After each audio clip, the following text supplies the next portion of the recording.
I don't know who's introducing first. Yeah, I will, but I thought Cody might be introducing us. No, Okay. okay. Yeah, you can go.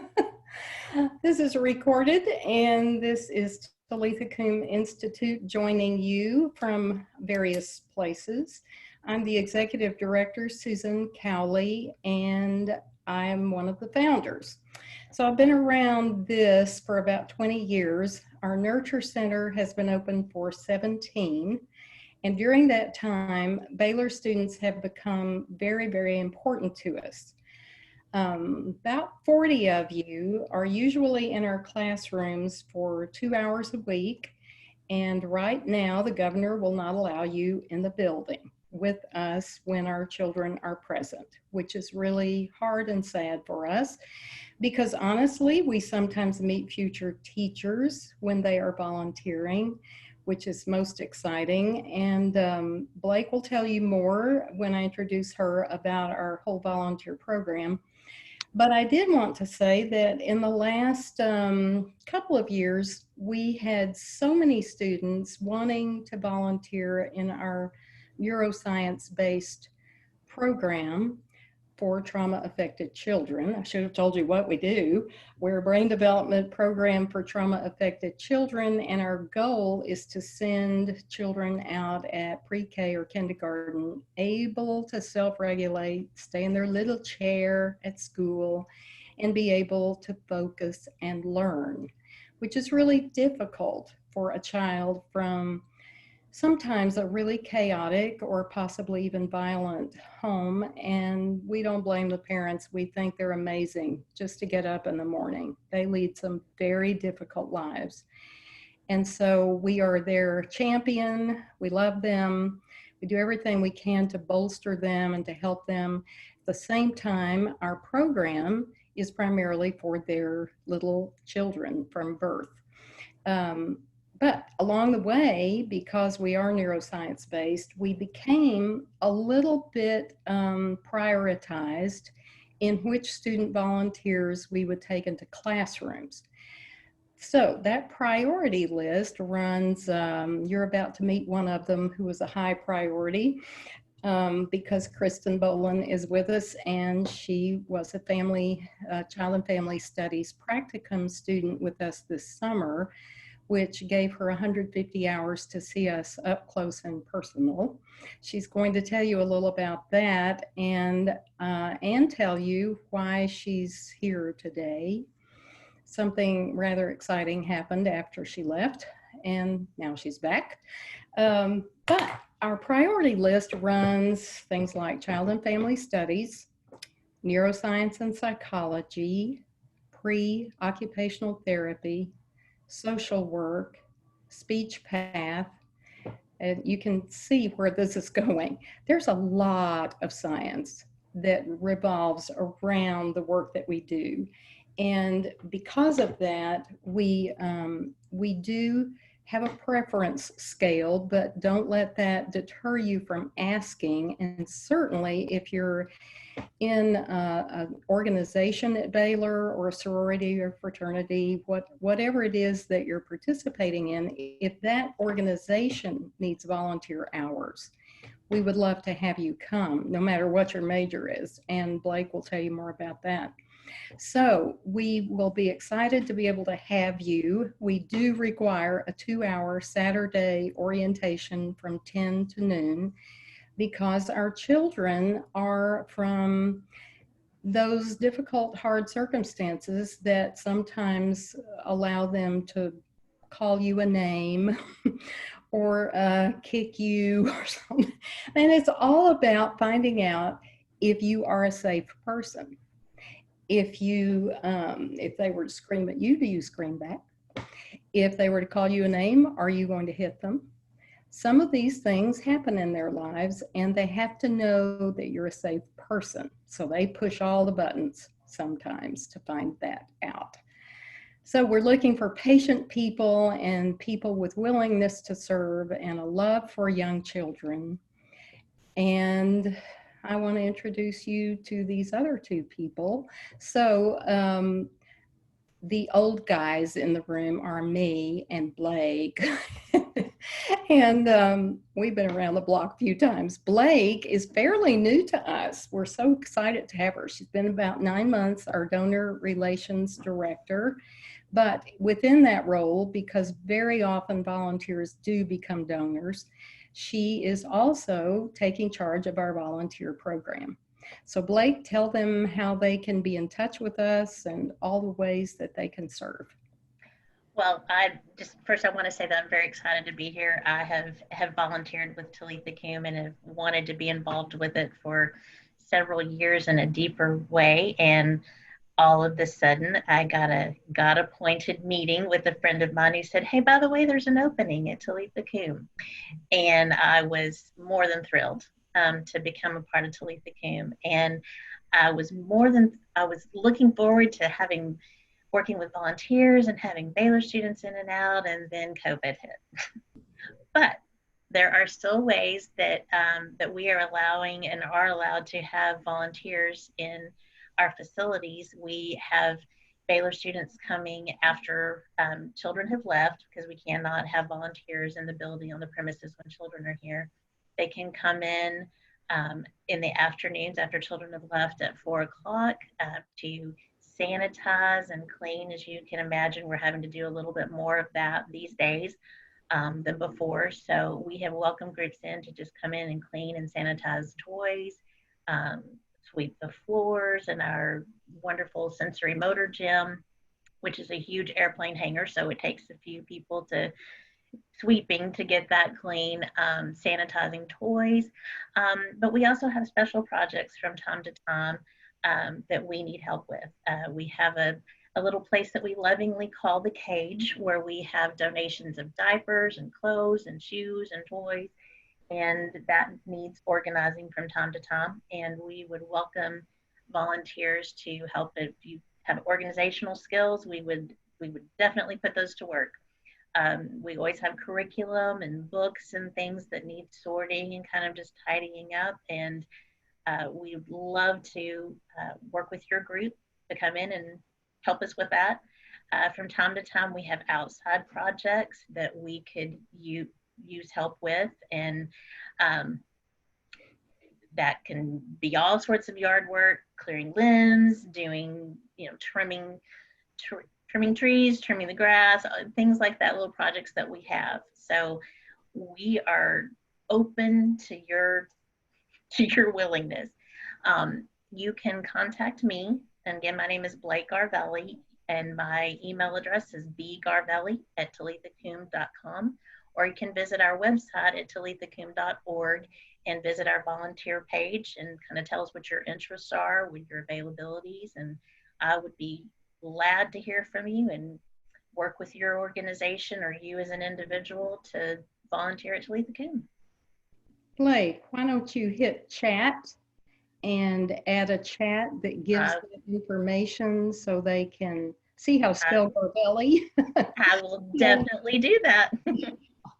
And I think it's just diagonal/volunteers, but I'm not certain. You can. I will put all that in here right now. All right. Kristen Boland from Colorado. Is that right? I'm from Houston, actually. Houston. Oh, did the family move to Colorado, or you just went there for a vacation? Oh, I went there for a vacation. Okay. From Houston. Kristen, tell them about your summer practicum experience and what that has led to. All right. Thank you, Susan. So for my major at Baylor, I was a child and family studies major at the Carroll Science department. And with that, you do a practicum at the end of your senior year before you can graduate. And all what that is an internship. I felt called to do mine at Talitha Koum, honestly, since freshman year. The name of the place just kind of kept popping up in the most sporadic places. And finally, I decided to reach out and contact and see if they had a spot for me. Thankfully, they did. And even through the midst of COVID and everything, God is so good, and I was able to complete my practicum here. It was very hands-on experience, which is what attracted me to doing a practicum here in the first place. You are very involved with the kids. You are in the classroom day in, day out. You really do get to know these kids, and they get to know you too. and you make a lot of friends along the way with staff and with the kids, which has been a complete blast. I also was really interested in the neuroscience part of things, being a child development focused in my major. And so it was a great experience just learning how they do the therapeutic plans here for the children. I was able to sit in on supervisions that happen every Friday, and that's when we come and talk about the children and see what we can do to help them reach their goals and what we can do as a team also. So this is a great environment if you need, or if you love to have a lot of hands-on experience with children. I know it can be a little intimidating at first, and I know it can be a lot. However, this place is so rewarding day in and day out, and that's why at the end of my internship here, I just felt like my work here was not done. And I remember talking to Donna in her office and just saying, you know, I've decided to stay in Waco for a while. And thankfully there was an opening. So now I'm here as a therapeutic care teacher. I work with the preschool children, and it's really been great. I've loved every second of it. Well, we've loved having you.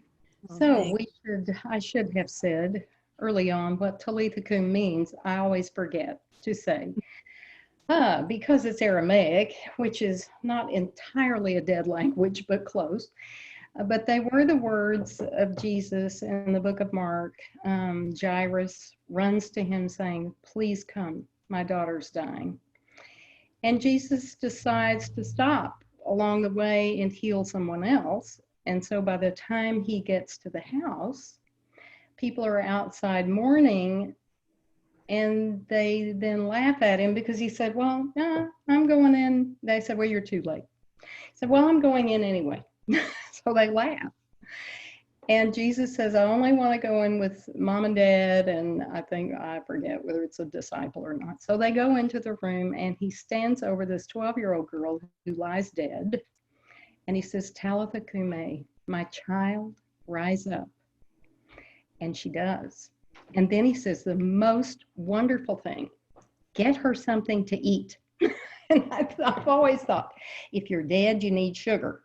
But anyway, whatever it was that Jesus was thinking, that's what he said. It was so practical. Get her something to eat. Not, let's all go out and tell the world that I raised a child from the dead. Thank you. So we were called to this work. Nearly 30 years ago, actually, because we've been in the Kate Ross government housing neighborhood for 31 years. And we recognized right away that children from the neighborhood were not, and I say we, Cross Ties Ecumenical Church was the founder of Talitha Koum. We do have a governance body outside the church, but we are still a part of that as church. But we were seeing children not really making it in public school. And we thought we thought God had called us to do a charter school at that time. And we decided to go down to our local public school in the Kate Ross neighborhood, which is no longer there. It was a wonderful little neighborhood school. And we went to say, "What is your number one problem with an entering kindergartner?" We'd been in the neighborhood about 8 or 9 years. We thought we knew what they would say. They haven't been read to, they don't know their letters and their numbers. Here's some things they just don't know. This gal, this administrator didn't skip a beat. She looked us right in the eyes and she said, "Their mental health is already shot and they can't learn." And I remember thinking, I'm going to have to sit down. So I sat down. I said, could you say a little more about that? And she said, "I don't even know why their mental health is so shot. All I can tell you is they're not learning. And they're very disorganized in their brain somehow. Somehow this has happened."